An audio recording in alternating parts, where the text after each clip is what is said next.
wa ashabihi wa man ihtada bihadihi wastanna bisunnatihi wa qatafa atharahu min ahli sidqi wal wafa, amma ba'd.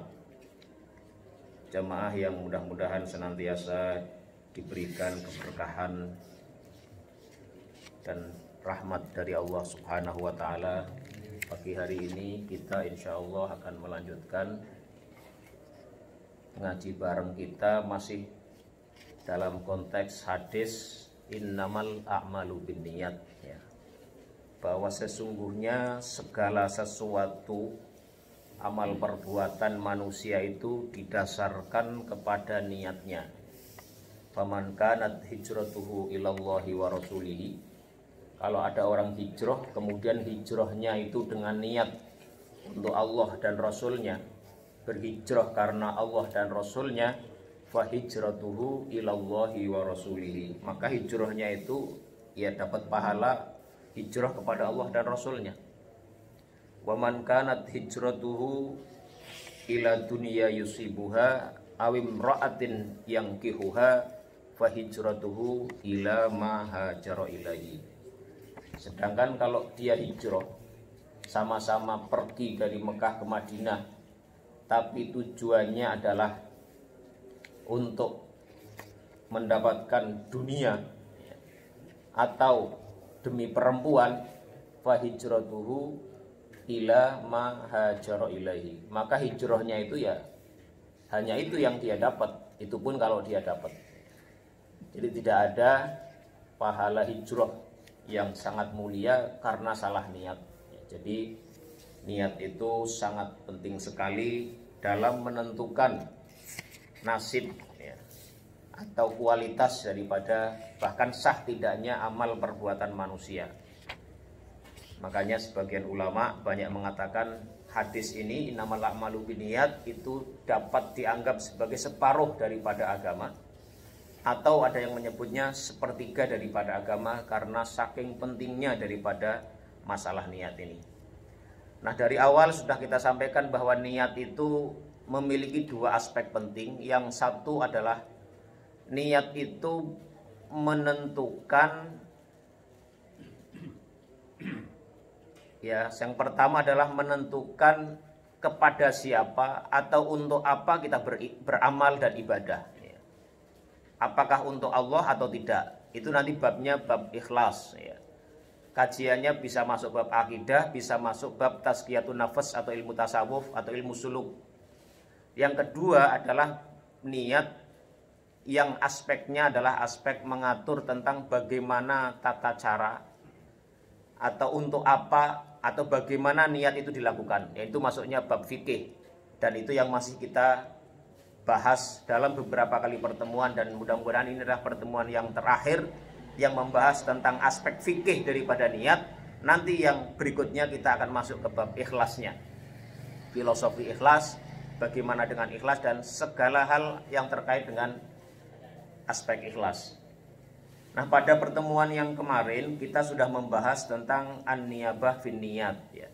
Hukum tentang mewakilkan niat dalam amal perbuatan kita. Kita sudah bahas kemarin dalil-dalilnya, ada yang membolehkan, ada yang tidak, ya. Yang membolehkan argumentasinya apa, kemudian yang tidak membolehkan argumentasinya apa, itu sudah kita bahas. Tapi kurang lebih intinya itu adalah ada beberapa hal, ya. Yang pertama, kesepakatan para ulama ada sejumlah ibadah yang tidak bisa diwakili, ya, niatnya itu nggak bisa diwakili. Seperti al-ibadat al-qalbiyah, ya. Ibadah-ibadah yang sifatnya ibadah hati seperti iman, ya, bersyukur, bersabar, itu tidak bisa diwakili, tidak bisa orang lain melakukan untuk orang lain, ya. Jadi seseorang tidak bisa melakukan ibadah-ibadah itu untuk orang lain, ya. Yang dapat musibah si fulan, yang sabar fulan yang lain itu nggak mungkin, ya. Yang dimarahin istrinya itu suaminya, yang suruh sabar anaknya, itu nggak bisa mewakili. Nah, ini contoh, ya. Kok ketawa nih Pak Yos? Ini canda, Pak. Contoh. Oh, gitu. Ya, intinya ibadah-ibadah hati itu tidak bisa diwakili. Kemudian al-ibadat asyabihah bil adiyat, ibadah-ibadah yang ada unsur aspek non ibadahnya seperti mandi, ya, wudhu itu kan bisa dilakukan, orang melakukan membersihkan diri itu bisa berarti dia ibadah, bisa berarti tidak. Nah, ibadah seperti ini itu tidak bisa diwakilkan juga. Kalau ada orang sakit, ya orang sakit dia hanya bisa berbaring, masih sadar tapi tidak bisa menggerakkan tangannya, tidak bisa menggerakkan kakinya, itu tidak bisa wudhunya diwakili oleh orang yang nungguin, itu nggak bisa. Tapi yang bisa adalah orang yang nungguin itu membantu dia untuk bisa berwudhu. Diambilkan debu misalnya, ya kalau nggak bisa dengan air diambilkan debu, kemudian diusapkan wajahnya. Dia dituntun, mari kita tayamum, ayo kita niatkan tayamum, kemudian diusapkan debunya ke wajahnya, ya, dan tangannya, itu bisa. Itu namanya bukan mewakilkan tapi membantu seseorang untuk berwudu atau bertayamum. Kemudian hal lain yang tidak bisa diwakilkan itu adalah sholat, ya. Ini disebutkan oleh Imam At-Tabari, beliau menyebutkan bahwasanya ijma' para ulama ala annan niyabata la tadkhulus sholata, bahwa perwakilan itu tidak bisa masuk ke dalam bab sholat. Jadi sholat itu tidak bisa diwakili. Tapi kemarin kita sudah bahas, kalau ada orang meninggal kemudian dia belum melakukan sholat beberapa kali, itu ada perdebatan, ya. Sebagian mengatakan tidak bisa diwakili sholatnya, tapi ada sebagian yang mengatakan bisa diwakili sholatnya. Ini kasus-kasus di kampung-kampung banyak ini, ya. Kalau orang tua kita meninggal, kemudian ada keluarga yang mengatakan kita sholat karena ibu kita kemarin misalnya, atau bapak kita kemarin selama sakit nggak sholat karena satu dan lain hal. Itu bagi sebagian orang bisa diwakili, dan ini ada argumentasinya yang tidak kita bahas lagi di sini. Kemudian yang kedua, kesimpulan yang kedua, ya, ada alladzina la tajuzu niyabatu anhum. Ada orang-orang yang memang tidak bisa diwakili oleh orang lain. Jadi bukan ibadahnya tapi orangnya. Orang-orang seperti apa saja yang tidak bisa mewakilkan atau mewakili atau diwakili ibadahnya dari orang lain, oleh orang lain. Yang pertama, la tajuzu niyabatu anil ahya'i al-qadirina al-fi'li. Jadi tidak boleh menggantikan atau mewakili ibadahnya orang-orang yang masih hidup yang mampu untuk melaksanakan ibadah itu. Misalnya, fala yajuzu an yunibah hayyun qadirun wa yurahu liyahujja anhu aw yasuma anhu. Ada orang masih sehat, fisiknya mampu beribadah, bisa pergi haji, tapi dia tidak mau. Lantas dia mewakilkan kepada orang lain, itu nggak boleh dan tidak sah. Jadi orang kalau ada badal haji, padahal orangnya mampu, masih hidup, ya, tidak ada halangan yang syar'i, tidak ada uzur, dia mewakilkan, itu nggak boleh, ya, tidak sah. Ini, ya. Kemudian yang kedua, wala yajuzu an yunibal hayyu ghairul qadiri ahadan anhu illa fil haji. Kalau ada orang hidup kemudian tidak mampu melaksanakan satu ibadah, itu juga tidak boleh. Jadi kalau tadi ada orang hidup tapi mampu, ya, itu tidak boleh. Ini tegas, ijma ulama nggak boleh. Dan dalam segala aspek ibadah apapun nggak boleh diwakilkan. Tapi yang kedua ini, ada orang mampu, ada orang hidup tapi tidak mampu, ya, tidak memiliki kemampuan, maka dia juga tidak boleh diwakili ibadahnya kecuali hanya pada kasus ibadah haji. Jadi kalau ada orang yang masih hidup tapi dia sakit-sakitan misalnya, kan dia tidak bisa haji, ya, hidup tapi tidak mampu, sakit-sakitan, ya, tidak mungkin menurut ilmu medis dia melakukan perjalanan jauh ke Mekah. Maka dalam kasus ini dia boleh mewakilkan hajinya kepada orang lain. Tapi kalau dalam kasus lain, misalnya sholat, ya, ada orang sakit, ya, sakit kemudian hanya bisa berbaring saja, maka dia di situ masih wajib sholat, ya. Kalau bisanya berbaring tadi, tayamumnya dibantu oleh orang yang nungguin. Kemudian bagaimana kalau dia menggerakkan tangan saja nggak bisa? Ya dengan isyarat, dengan kedipan mata pun bisa, ya. Karena dia masih, selama orang masih hidup, masih sadar, pasti dia bisa sholat. Allahu Akbar, bertakbir dengan menggerakkan mata, Allahu Akbar. Kemudian baca iftitah, baca Al-Fatihah, ya, kemudian baca surat, kemudian ruku. Dia dalam hatinya meniatkan ruku Allahu Akbar. Kemudian sami Allah liman hamidah, itu masih bisa. Bagaimana kalau dengan orang pingsan? Dia masih hidup tapi pingsan. Nah, kalau orang yang seperti ini gugur kewajiban sholat dia, jadi tidak perlu digantikan. Ini bedanya ya. Kemudian yang ketiga, wala tajuzu niyabatu an mayyitin lam yufarrid wa lam yuqassir. Tidaklah juga perlu, tidak boleh dan tidak perlu digantikannya ibadah dari seorang yang telah meninggal yang tidak melalaikan kewajibannya. Jadi kalau ada orang meninggal tapi dia secara saat masih hidup itu benar-benar bersungguh-sungguh untuk mengamalkan apa perintah yang dia harus laksanakan. Ketika dia meninggal dia tidak bisa melaksanakannya, maka juga tidak perlu digantikan ibadahnya. Ya. Jadi misalnya ada orang puasa, ya, selama hidup dia puasa wajib.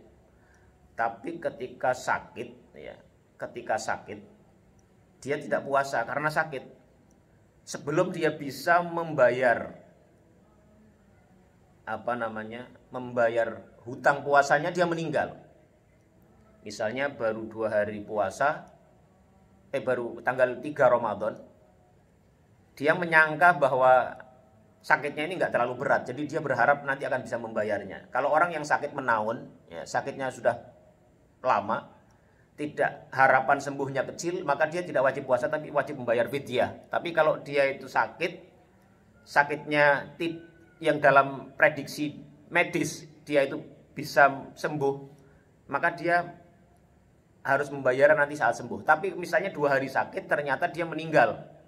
Nah, orang yang seperti ini sebenarnya tidak harus dan tidak perlu digantikan ibadahnya itu. Atau orang safar. Orang ketika bepergian kan gugur kewajiban puasanya.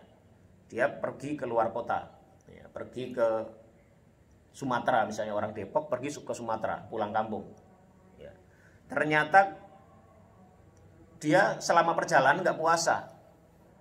Tiba-tiba ketika dia nyampe di tempat tinggalnya, ya, kan puasanya masih Ramadan tuh. Dia puasa saat itu.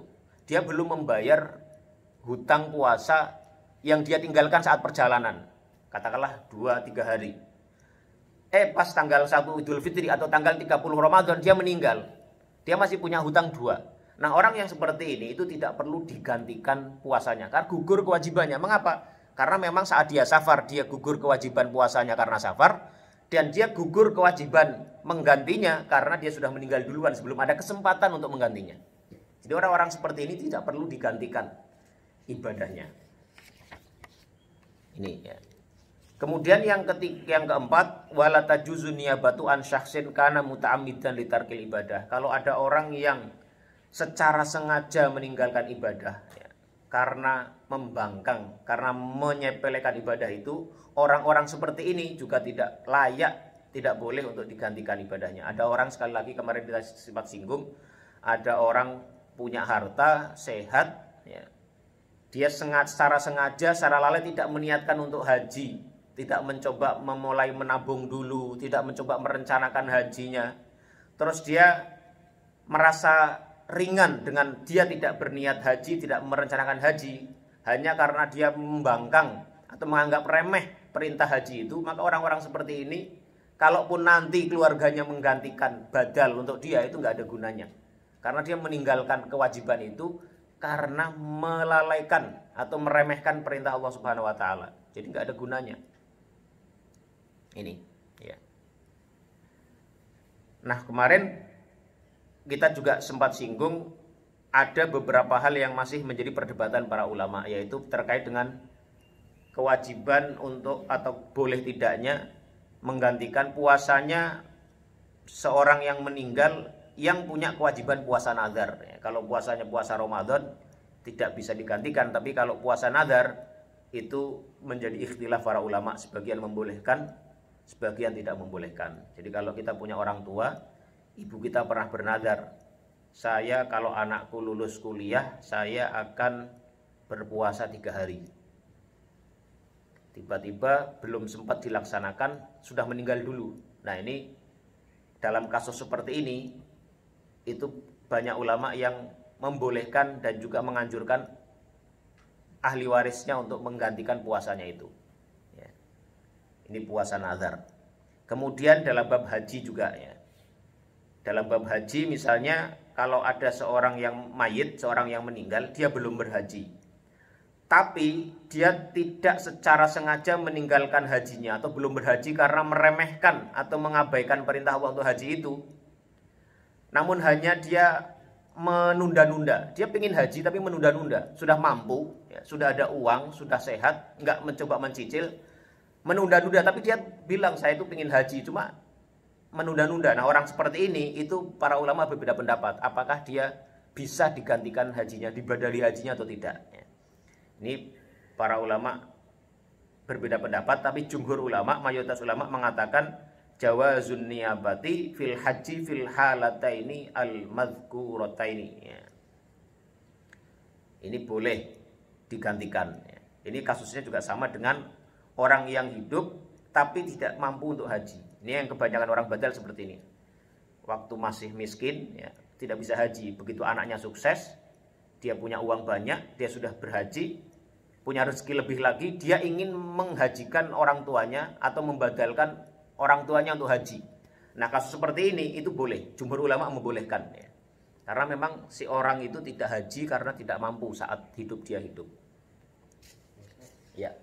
Kalau terkait dengan puasa tadi, katakanlah Ramadan, tadi dia belum mampu. Lalu pada tanggal 2 Syawal, itu tanggal 1 nggak boleh puasa ya, 2-nya boleh ya. Tapi pada tanggal 3-nya dia meninggal, dia sudah punya kewajiban untuk misalkan pada tanggal 2 ya. Itu apakah dia terkena masih di tanggal 2-nya dia? Jadi orang yang kasusnya puasa apa ini? Puasa Ramadan. Puasa Ramadan.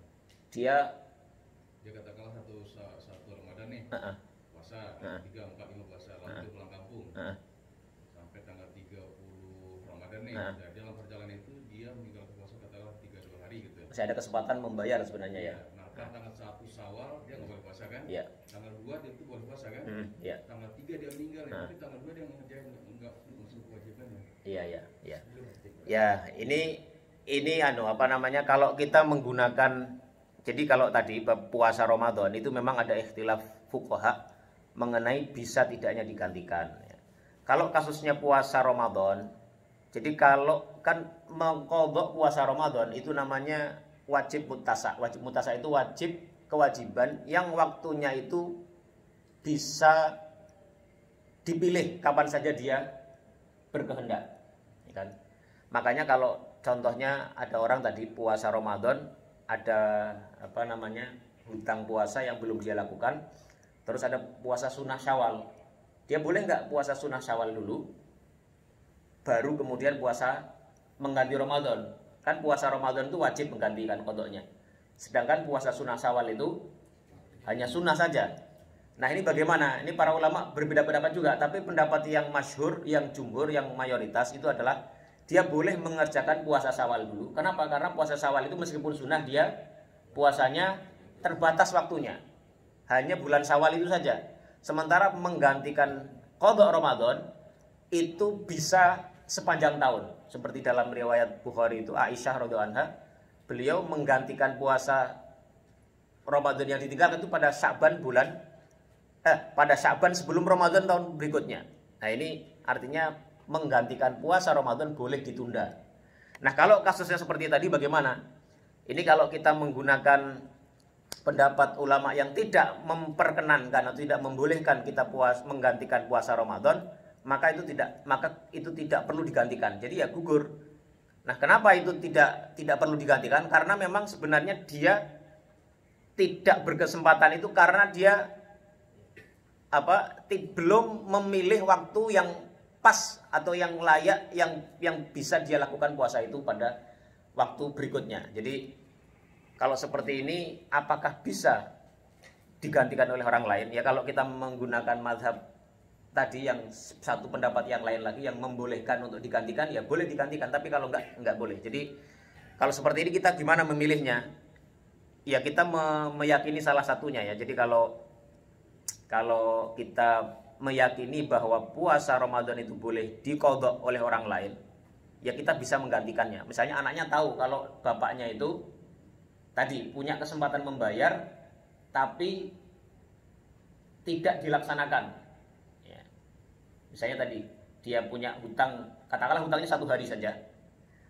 Pada tanggal 3 Syawal dia meninggal, padahal tanggal 2 dia punya kesempatan untuk membayar itu. Kalau kita menggunakan pendapat yang membolehkan untuk membayar atau menggantikan puasa seseorang, maka hendaklah ahli warisnya itu menggantikan puasanya.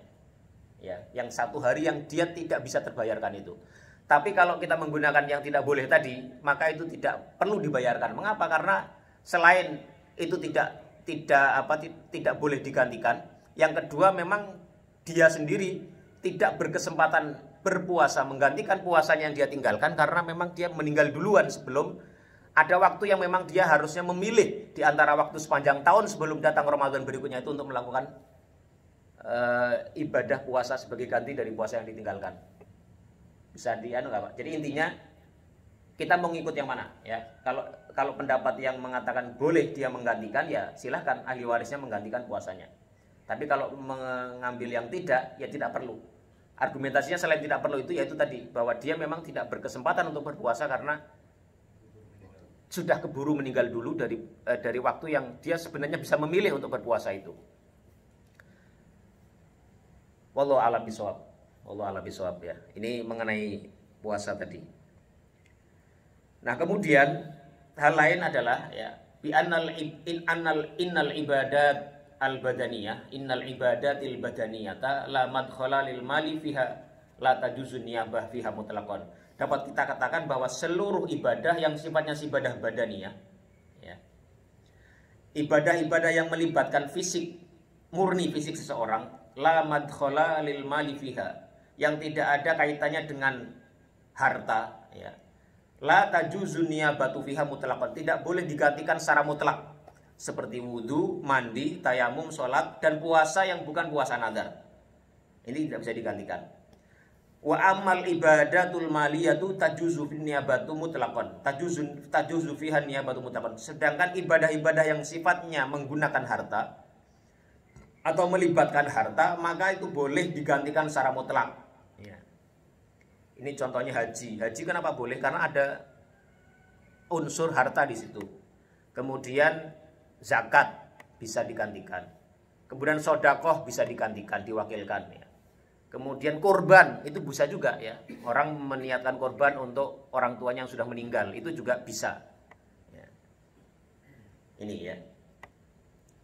Ini ada dalilnya, misalnya hutang ya. Contohnya hutang ya. Ada hadis dari Salamah bin Al-Aqwa ya. Anna Nabiyya sallallahu alaihi wasallam utiya bi janazatin. Satu ketika Nabi didatangkan kepada beliau seorang yang sudah menjadi mayit, sudah menjadi jenazah. Faqalu, maka Nabi mengatakan, "Sholli alaihi." Salatilah dia.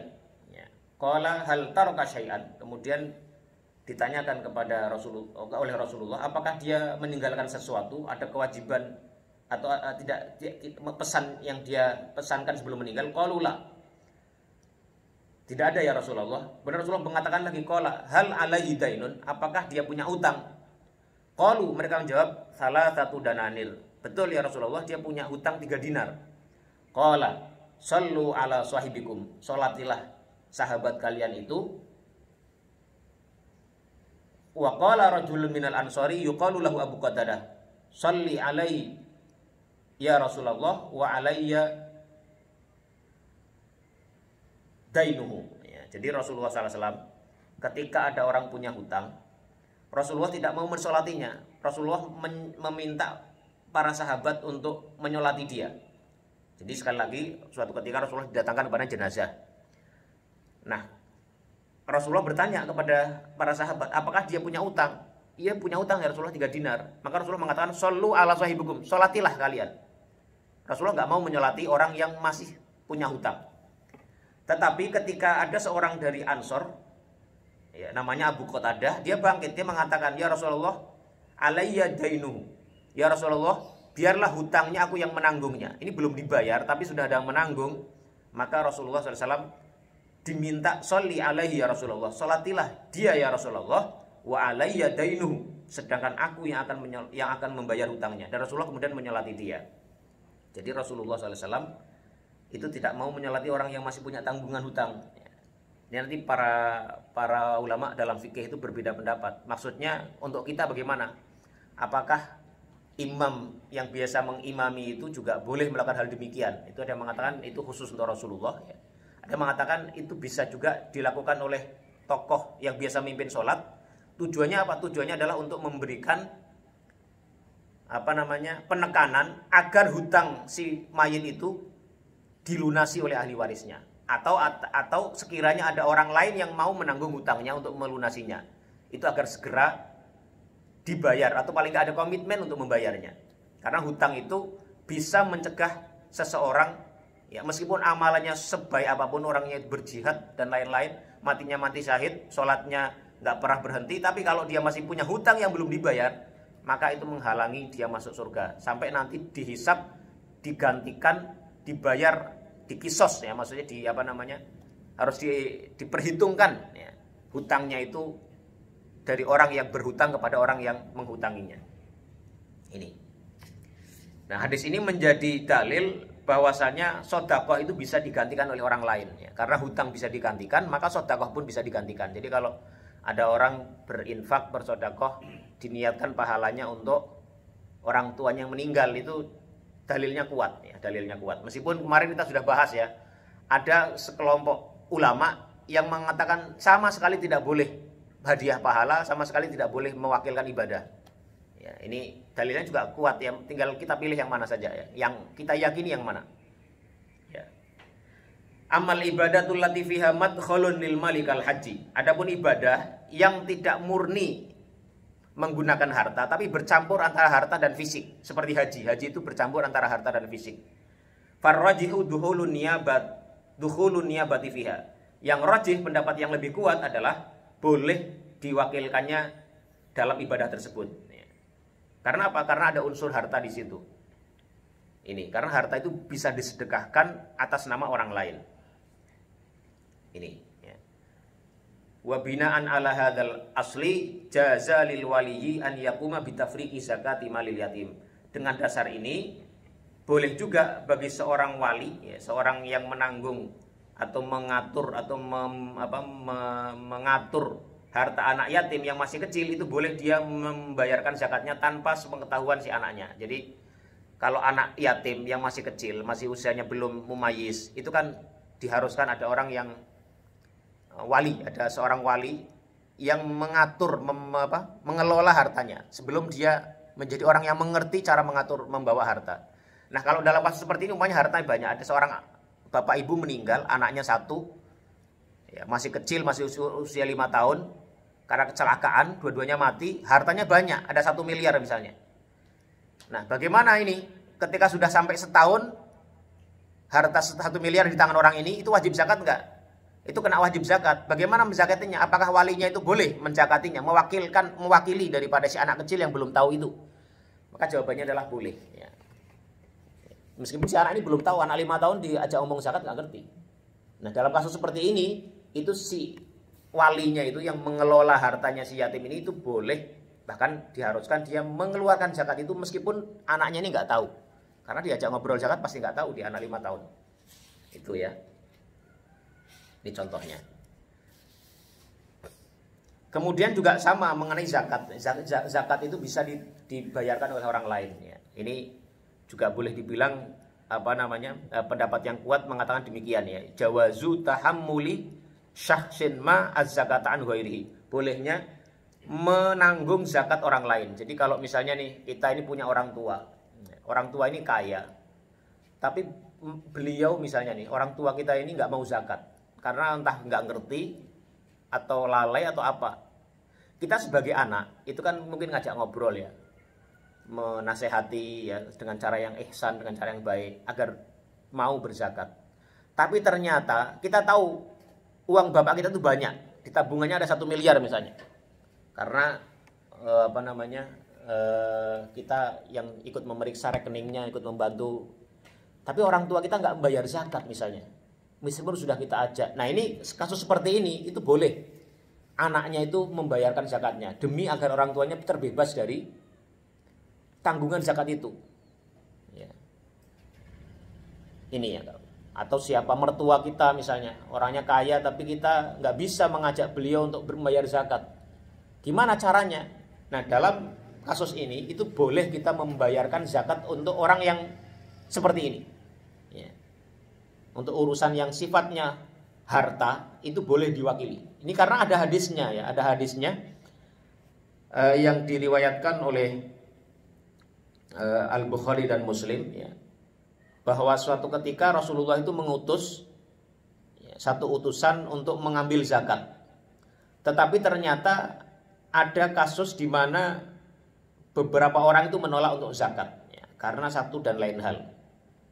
Salah satunya itu adalah Abbas. Abbas itu pamannya Nabi ya. Bapaknya Ibnu Abbas ya. Abbas itu ternyata tidak bisa mengeluarkan zakatnya. Udah diminta tapi nggak bisa, entah karena alasan apa. Nah kemudian Rasulullah mengatakan wa ammal Abbasu, ini saya singkat saja hadisnya, wa ammal Abbasu fahiya alayya. Sedangkan untuk Abbas biarlah aku yang menanggungnya ya. Tsumma qala, kemudian beliau mengatakan amma sya'urta ya Umar anna ammar rajuli sinu abihi. Tidakkah engkau tahu wahai Umar, bukankah atau bahwa paman seseorang itu adalah seperti ayahnya sendiri. Jadi Abbas ini pamannya Nabi, seorang paman itu seperti ayahnya. Jadi Nabi menanggung zakatnya Abbas yang tidak membayar pada saat itu. Jadi ini sekali lagi menjadi dasar bolehnya seseorang membayarkan zakat untuk orang lain. Itu ya. Ya. Kalau ini kan kasusnya kan orang ini ikhlas ya. Ini seandainya orang tuanya orang kaya, tapi anaknya kere gitu ya. Lalu dia berbohong nih orang tuanya dengan alasan mungkin minta jajan atau apalah ke orang tuanya. Lalu uang dia ambil itu ya biar bisa orang tuanya. Boleh nggak?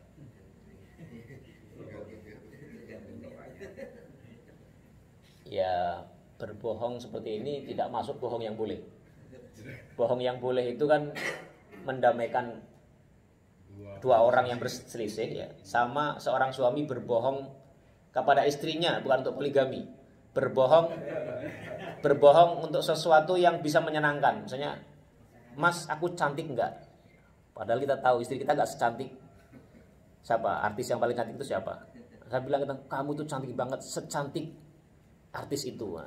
Padahal kita bohong kan? Kita tahu persis di hati kita itu enggak seperti itu boleh. Atau masakanku enak enggak? Mantep banget. Misalnya, padahal asin. Nah, itu boleh seperti itu. Bohong itu kan bohong tapi boleh. Nah, kalau yang seperti ini bohong untuk seperti itu boleh nggak? Tampaknya sih nggak boleh, Pak. Wallahu alam ya, tapi tampaknya nggak boleh ya kita seperti itu. Ya kalau kita dakwai bisa, ya kalau bisa bagus, kalau enggak ya apa boleh buat. Tapi umpama dia minta uang ya minta uang aja. Pak, saya minta perlu banget pokoknya gitu misalnya. Untuk keperluan saya. Untuk apa sih pokoknya saya perlu banget gitu aja misalnya. Kalau enggak dikasih ya kebangetan lah misalnya gitu ya. Ya udah setelah dapat uang itu dibayarkan untuk zakat bapaknya, itu boleh seperti itu. Tapi kalau bohong untuk yang lain misalnya tapi tidak, nah itu wallahu alam tampaknya tidak boleh Pak, karena itu tidak termasuk bohong yang dibolehkan. Wallahu alam bishawab. Tapi kan niatnya kan bagus. Ya niat baik itu tidak menghalalkan segalanya ya. Saya niatnya baik, misalnya kayak itu orang yang mencuri Robin Hood mencuri untuk disedekahkan. Nah, itu nggak boleh juga. Ya. Meskipun niatnya baik, karena niat itu tidak. Jadi perbuatan yang salah itu tidak bisa menjadi benar karena niat gitu ya. Jadi kalau niat itu niat itu menentukan baik buruknya amalan, tapi perbuatan buruk tidak bisa menjadi baik semata-mata karena niat. Terinspirasi oleh si Pitung, Pak. Nah, si Pitung atau Robin Hood ya kalau di barat itu. Nah, itu mencuri niat sedekah. Itu nggak boleh. Ya. Apa? Iya, nggak boleh. Jadi nggak bisa ya. Kita niat itu tidak, atau kita korupsi niatnya untuk membangun masjid. Nggak bisa ya. Itu nggak sah. Ini. Tapi kemarin korupsi boleh buat haji. Bukan begitu maksudnya apa? Sah tidak hajinya. Sama dengan kita ya, ada orang korupsi menyumbang masjid, itu yang menerima itu kan sah nggak diterima? Umpama diterima itu sah nggak? Itu sah. Karena apa? Karena akad antara yang memberi dengan yang menerima itu akadnya akad sah, itu akad pemberian. Atau orang koruptor, dia haji, ya. Hajinya sah atau tidak? Ya. Nah itu dari sisi hukum itu hajinya sah.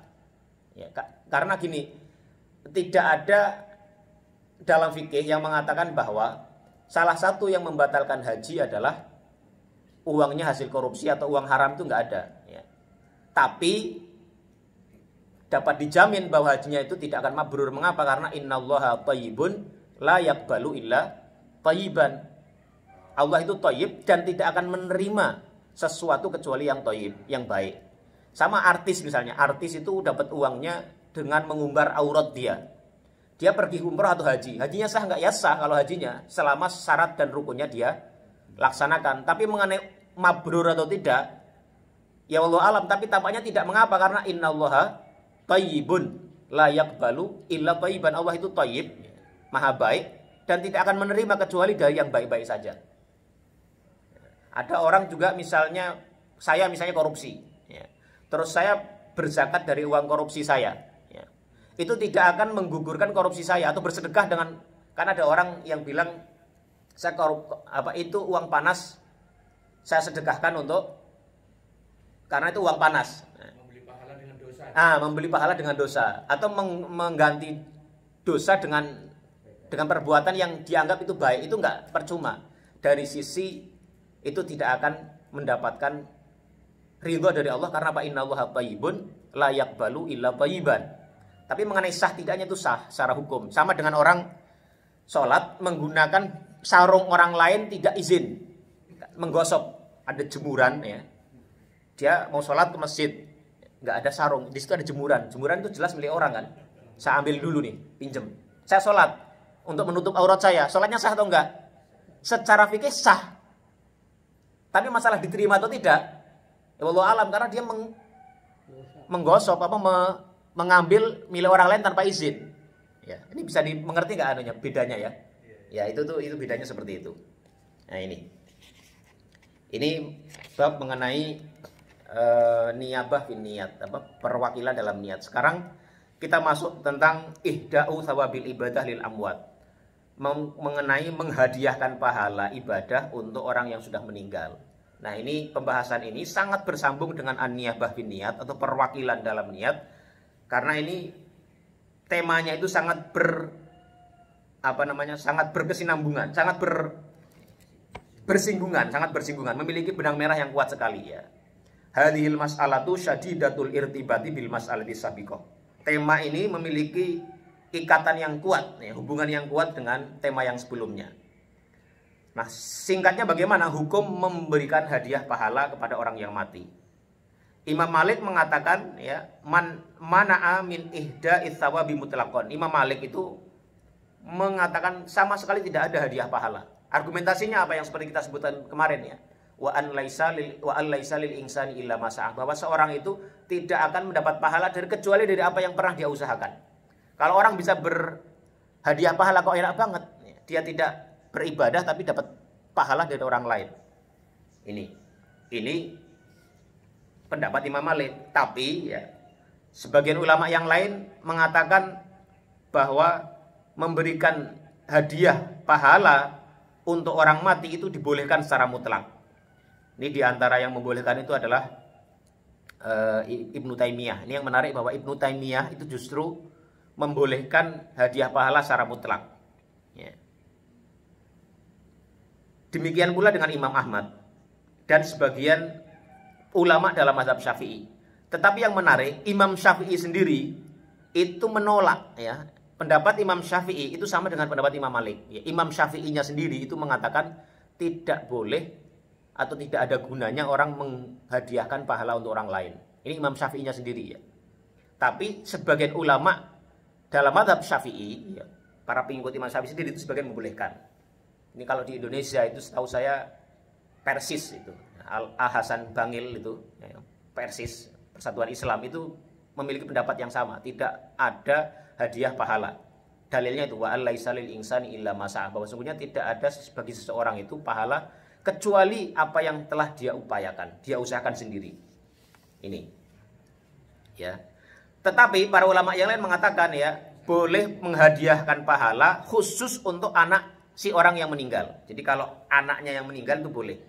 Kalau orang lain, tetangganya, ya, kerabatnya itu nggak boleh, kecuali anaknya saja. Jadi kalau seorang anak menghadiahkan pahala untuk orang tuanya itu boleh. Ya. Tapi kalau untuk orang lain itu nggak boleh. Misalnya kerabat yang bukan anaknya ingin menghadiahkan pahala untuk si fulan yang telah meninggal, itu tidak ada gunanya. Ini jadi ada 3 pendapat. Yang satu mengatakan boleh secara mutlak, yang kedua tidak boleh secara mutlak, yang ketiga boleh hanya untuk anaknya saja. Kalau orang lain yang memberikan hadiah pahala itu tidak ada manfaatnya. Ya, ini. Kalau untuk istrinya gimana, Pak? Istri tidak termasuk, Pak.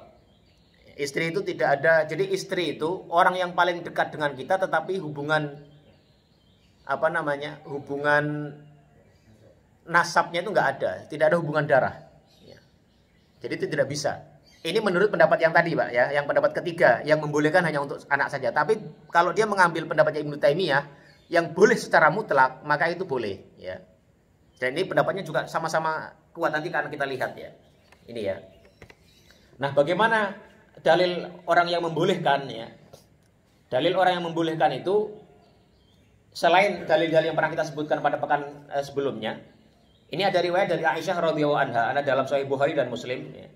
Dan kitab hadis yang lain, anna rajulan qala, ada seorang laki-laki berkata kepada Rasulullah, inna ummi iftalatat nafsuha, ibuku itu mati mendadak, walam tusi, dan dia belum berwasiat, wa adunnuha law takallamat tasaddaqat, dan aku mengira atau menyangka kalau dia bisa berwasiat, dia akan berwasiat untuk bersedekah. Fahallaha ajrun in tasaddaqtu anha, apakah baginya bisa mendapat pahala kalau aku bersedekah darinya atau untuknya? Qala na'am, Rasul menjawab iya. Fatasaddaq anha, maka bersedekahlah untuknya. Jadi ini dalil dibolehkannya seseorang bersedekah untuk orang lain. Tapi kasusnya di sini adalah kasus anak bersedekah untuk ibunya. Ya. Nanti ada beberapa hadis yang rata-rata itu adalah memang anak untuk ibunya. Ya. Nah, ini yang membuat sebagian ulama golongan ketiga tadi mengatakan memberikan hadiah pahala untuk orang lain tidak boleh kecuali dilakukan anak untuk orang tuanya. Mengapa? Karena dalilnya yaitu idza mata al insanu atau ibnu adam in qata'a anhu amaluhu illa min salatin. Salah satunya adalah shadaqatin waladun sholih yad'ullahuma. Jadi anak soleh itu perbuatan baiknya, mau sedekahnya, mau puasanya, hajinya itu orang tuanya dapat pahala. Nah, ini kelebihan, keutamaan orang punya anak soleh itu seperti itu. Jadi dia bisa mendapatkan pahala mengalir setelah dia mati. Tapi setelah itu ada juga sedekah jariyah. Jadi kalau kita nggak punya anak soleh, ya paling nggak kita punya sedekah jariyah yang pahala itu bisa mengalir terus selama kita sudah meninggal. Atau ilmun yuntafa'u bihi, atau ilmu yang bermanfaat. Jadi 3 hal itulah yang kata Rasulullah dijamin pahalanya tidak putus meskipun seorang sudah meninggal. Ini ya. Ini beberapa argumentasi bolehnya menghadiahkan pahala. Ustaz, Ya. apakah anak itu kategorinya hanya anak kandung atau bisa anak asuh atau anak angkat? Iya, anak kandung, Pak. Hanya Anak kandung ya, hanya anak kandung. Ya. Ini sekali lagi kalau kita mengambil pendapat yang ketiga ya. Kalau pendapat yang kedua yang membolehkan semuanya, ya boleh-boleh, mau anak kandung, mau anak tiri, mau anak angkat, mau anaknya tetangga, itu juga boleh. Kalau mengambil pendapat yang kedua tadi ya. Nah, ini anak mertua apalagi ya, anaknya mertua. Ini ya, jadi itu ada. Jadi gini ya. Memang dalam fikih itu selalu ada begitu, ada perbedaan pendapat yang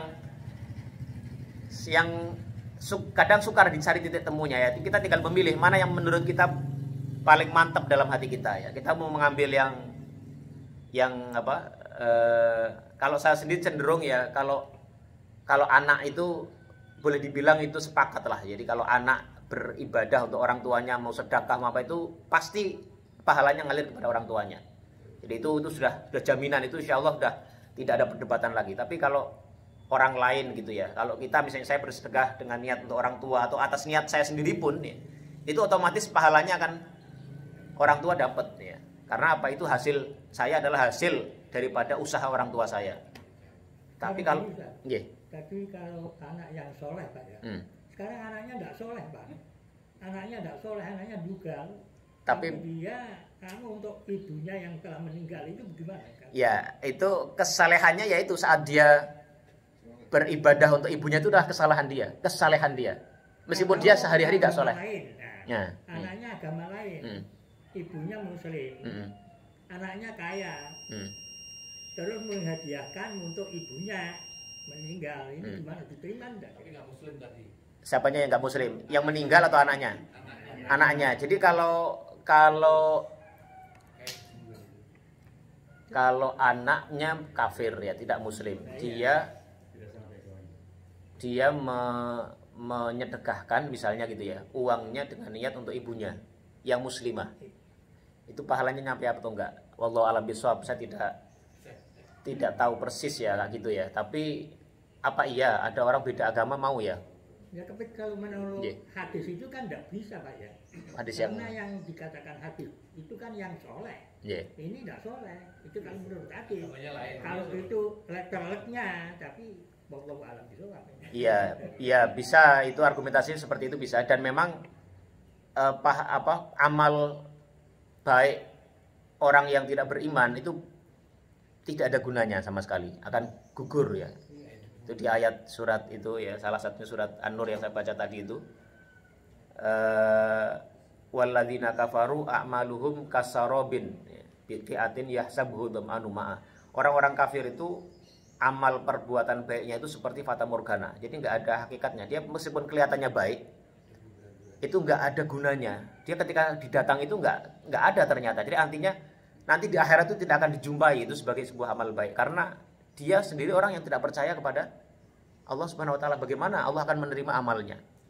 Tapi kalau dia itu meniatkan ini untuk orang tuanya yang muslimah, terus terang saya agak ragu itu apa. Saya nggak bisa memberikan jawaban yang pasti. Wallahu a'lam bishawab.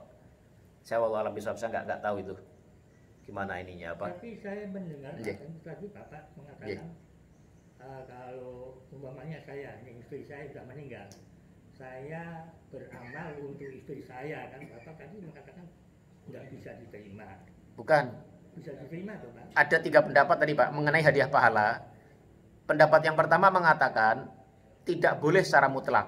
Jadi siapapun menghadiahkan pahala nggak boleh, karena semua orang adalah hanya akan menerima amal perbuatan yang dia usahakan. Ini sekelompok ulama ada yang berpendapat demikian, seperti Imam Malik, juga Imam Syafi'i bahkan ya.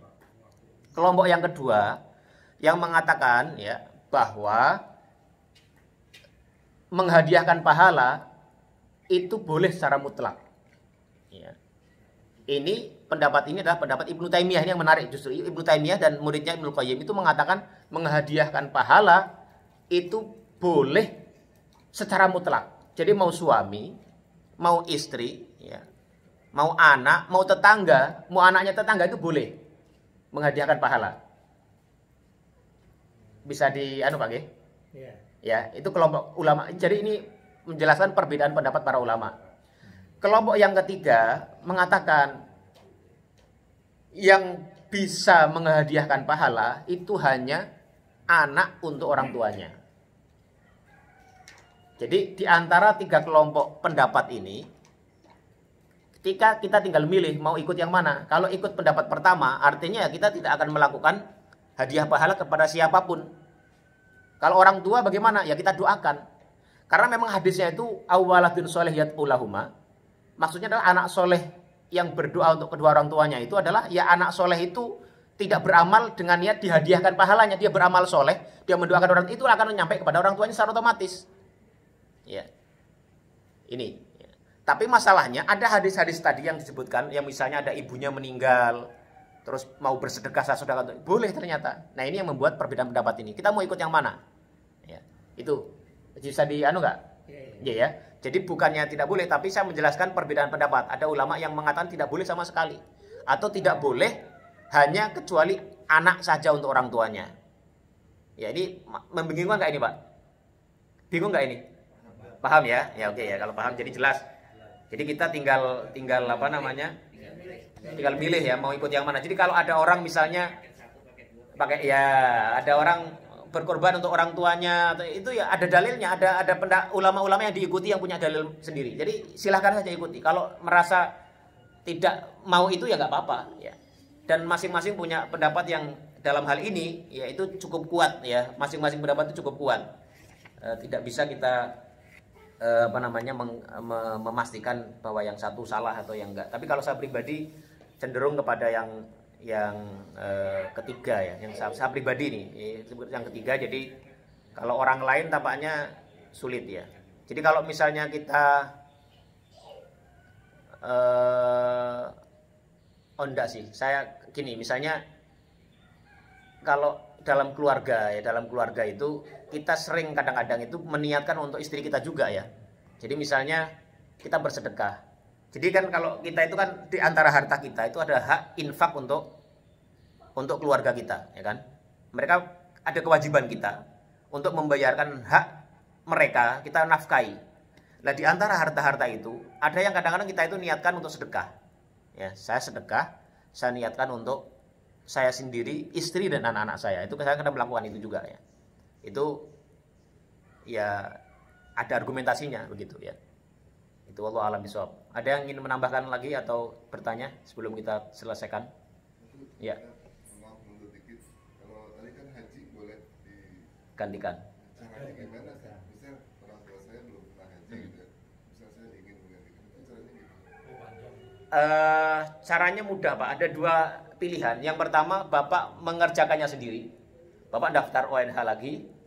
Atas nama daftarnya ke ONH, atas nama Bapak sendiri kan, atas nama jenengan ya, daftar. Begitu tiba saatnya, Bapak ikut haji. Dan nggak harus bilang-bilang ke orang saya mau ini, nggak harus.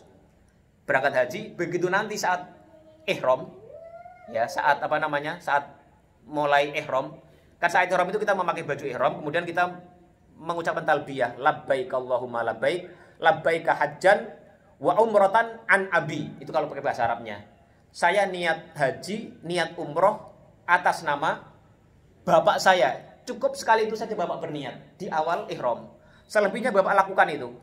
Prosesi haji mulai dari kalau hajinya haji tamattu kan umroh dulu, ya. Umroh dulu ya udah Bapak umroh, ya. Labbaik Allahu umrotan an abi. Saya niat umroh atas nama atau untuk bapakku. Udah Bapak umroh. Nanti begitu tahallul, nunggu masa haji, nanti Bapak ihram lagi. Ya talbiyah lagi labbaik Allahu hajjan an abi. Saya niat haji untuk bapakku. Udah setelah itu dilakukan haji seperti Bapak melakukan untuk diri sendiri. Jadi hanya bedanya di awal saja. Meniatkannya di awal itu untuk orang tua yang sudah meninggal. Itu yang pertama. Yang kedua, Bapak punya harta, mencari orang yang bisa membadalkan haji. Ya. Jadi badal haji itu banyak, jasa badal haji. Nah, tapi ini harus hati-hati karena banyak orang yang nggak jujur. Ya. Itu saya ketika di Saudi itu, waduh banyak sekali. Terutama dari tertentu, etnis tertentu yang banyak di sana itu, mereka membisniskan itu. Ya. Jadi meminta uang, katakanlah mematok tarif $500. Ya. $500 itu ya 7 jutaan kira-kira. Ya. Itu relatif murah. Nanti katanya dibadali hajinya, tapi nyatanya nggak begitu. Mereka nggak atau satu orang kadang mengambil lebih dari satu. Nah itu nggak boleh. Satu orang mengambil badal untuk 5 orang. Ya. Itu nggak bisa. Nah, jadi kalau mau membadalkan haji dengan cara yang kedua ini harus hati-hati. Benar-benar cari orang yang amanah. Ya. Cari orang yang amanah.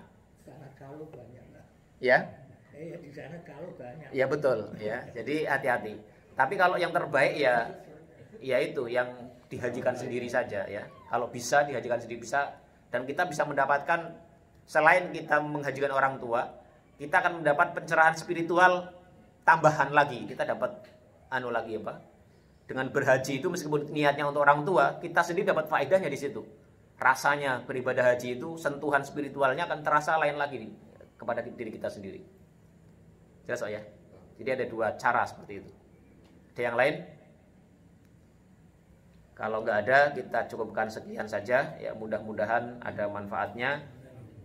Insya Allah pertemuan berikutnya kita nanti akan membahas tentang aspek ikhlasnya. Ini ada setengah kitab lagi untuk aspek ikhlas, tapi kita coba ringkas saja ya.